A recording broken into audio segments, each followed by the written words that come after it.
There is one man who controls the future of world peace. One man who decides whether or not there will be a third world war. One man who single-handedly undid decades of advancement in the fastest-growing nation on earth.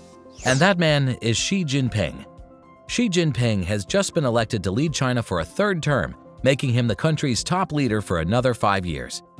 While we wait for the verdict on whether the world will survive Xi's third term, let's take a closer look at the man who's been called the most powerful man in China since Mao Zedong. Many people are aware of how Xi Jinping came to hold the position of power that he does now, a position that is beginning to look more permanent with each passing year. Let's take a look behind the authoritarian veil and take a closer look at Xi Jinping's rise and fall.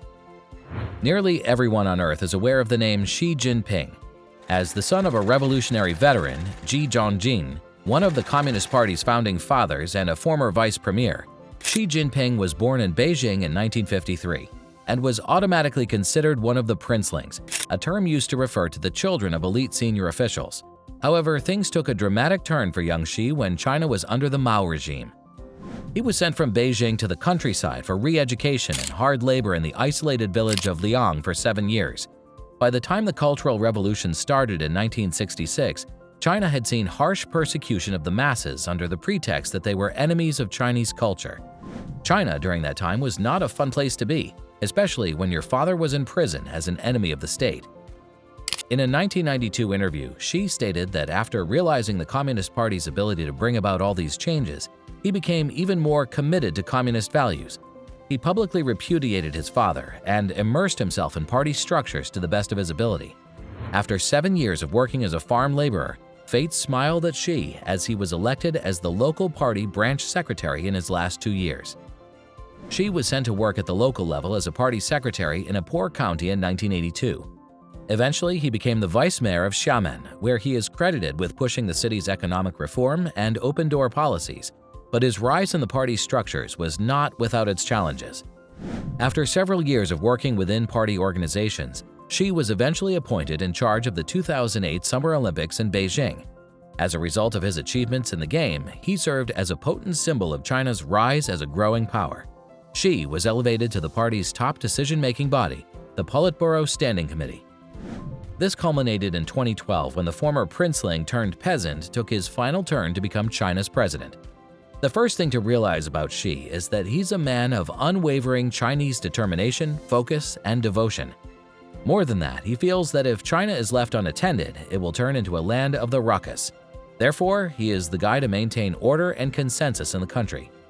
The belief that he, and only he, is the legitimate leader of China is so deeply established in him that it is his identity. When he assumes power, no matter how strongly he feels about his principles, he will not be convinced to change his mind. This is what makes him so terrifying. To exert firmer party control, Xi has attacked corruption, reorganized the military, the media, and legal disciplinary institutions, and he hasn't been reluctant to get rid of outdated regulations that get in the way. An excellent example of this is the law limiting China's president to 2 terms. He eliminated term limits and won re-election for a second 5-year term to strengthen his position of authority in the country. This might very well make him the leader for life. In the end, Xi wants to put China at the top of the global food chain, and his policies have only gotten more aggressive as a reflection of this agenda within China. Despite widespread anger and international condemnation, he has not yet faced severe consequences. Additionally, Xi Jinping exploited the COVID-19 outbreak as a chance to test the effectiveness of the party's state surveillance system over common citizens. Given that he's been in power for 10 years with no successful coups, one could very well say he's a patriot who believes he is the only one who can make China as great as it should be. And though he has absolute power, his reign is not without opposition and resistance. When Xi took office in 2012, the world anticipated that he would lead the CCP and China to further embrace democracy. Well, we'll have to wait and watch as he enters his 3rd term in office. Thank you for watching, and we hope you enjoyed this video. Please hit the like button and subscribe to our channel for more such content. See you in our next video. Till then, goodbye.